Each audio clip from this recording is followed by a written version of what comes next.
Assalamualaikum warahmatullahi wabarakatuh. Selamat pagi semua. Di sini saya akan mempresentasikan bagaimana cara penggunaan dari aplikasi atau website kelas pintar. Nah, untuk yang pertama, ini saya sebelumnya sudah login ya, tetapi jika ingin dari awal, kita tinggal klik saja di sini kelas pintar. Nah, kemudian di sini di sebelah kiri atas.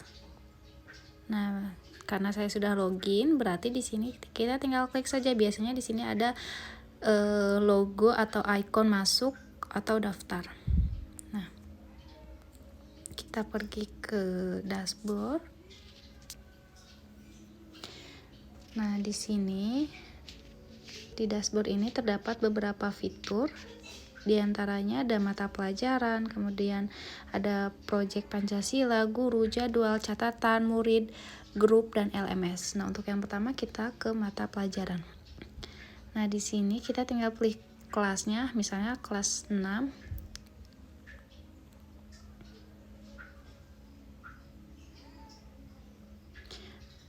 Nah, di sini terdiri dari tematik 1 sampai dengan tematik 9 dan ada pelajaran matematikanya juga. Kita klik. Nah, di sini juga ada beberapa subtema. Nah, di sini ada 3 fitur utama, yaitu ada learn, kemudian praktik, dan tes. Nah, di sini ada belajar ya. Nah, di sini kita bisa mengkliknya, ada ebook juga, ada konsep adventure dan learning objective. Misalnya kita klik ebook.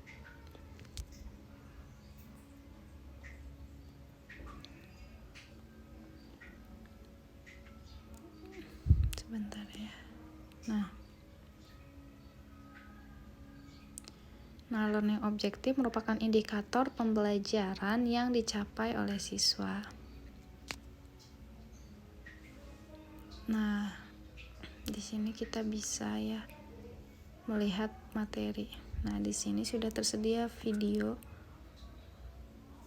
mengenai materi tumbuhan. Nah, seperti itu. Kemudian jika kita klik kembali, nah, di sini ada praktiknya dan ada tesnya juga.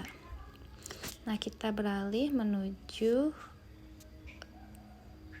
fitur jika proyek Pancasila ini tidak bisa digunakan ya, karena belum berlangganan, seperti itu. Kemudian kita ke jadwal. Nah, jadwal ini bisa digunakan oleh guru untuk menambahkan kegiatan-kegiatan di sekolah. Misalnya kita tambahkan jadwal. Misalnya kita buatkan judulnya jadwal harian. Misalnya kita akan belajar, kemudian kelas 6 mata pelajarannya tematik, misalnya tematik 3. Babnya subtema berapa? Misalnya subtema 1. Nah, kita akan memilihnya belajar, praktik, atau tes. Misalnya kita belajar.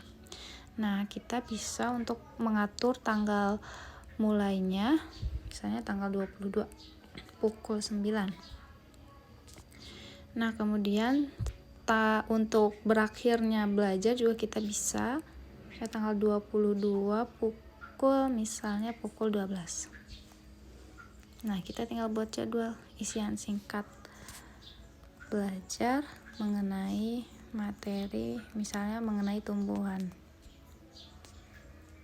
Nah, jadwal berhasil. Oke, kita tunggu sebentar.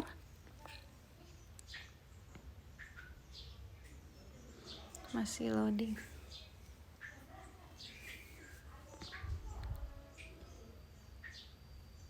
Nah, jadwal berhasil ditambahkan.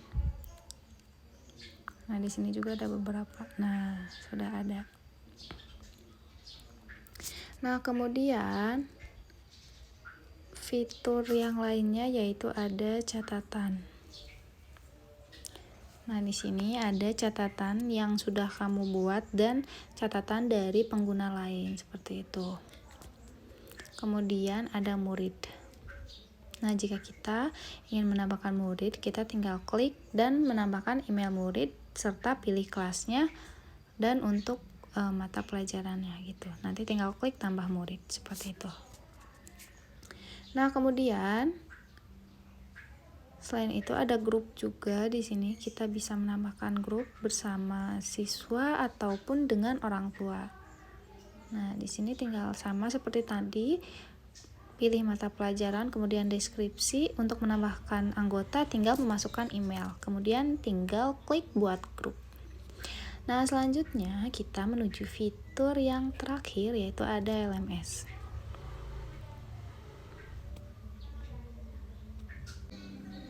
Nah, di LMS ini ada beberapa fitur yang dapat digunakan seperti materi sekolah, tugas, PR, ujian, kemudian ada kelas virtual, nilai siswa, kehadiran, rapat virtual, dan forum diskusi. Untuk yang pertama kita menuju materi sekolah. Nah, di sini jika guru telah membuat sebuah materi dalam bentuk infografis atau video pembelajaran dapat untuk mengunggah materi. Di sini kita tinggal klik saja unggah materi pelajaran. Kemudian kita kembali, kita menuju fitur tugas. Nah, di sini belum ada tugas yang tersedia, kemudian berikan project. Nah, karena memang untuk aplikasinya ini berbayar, jadi ini masih tidak dapat digunakan ya untuk semua fitur. Kemudian buat ujian juga sama, belum bisa. Kelas virtual juga sama. Kemudian untuk nilai siswa, di sini kita bisa melihat untuk tugasnya seperti itu. Nah, nanti di sini terdapat data-data siswa yang telah menyelesaikan tugas. Nah, di sini ada kelasnya, tinggal pilih semua kelas, kemudian grupnya dan materi pelajaran. Kita kembali, kemudian ujian juga sama seperti itu. Nah, kita kembali lagi menuju ke kehadiran siswa. Nah, untuk kehadiran juga kita dapat mengaksesnya ya, ini secara online. Ada yang kelas tatap muka juga. Seperti itu. Nah, kita kembali, kemudian kita menuju ke rapat virtual. Nah, di sini kita bisa untuk menambahkan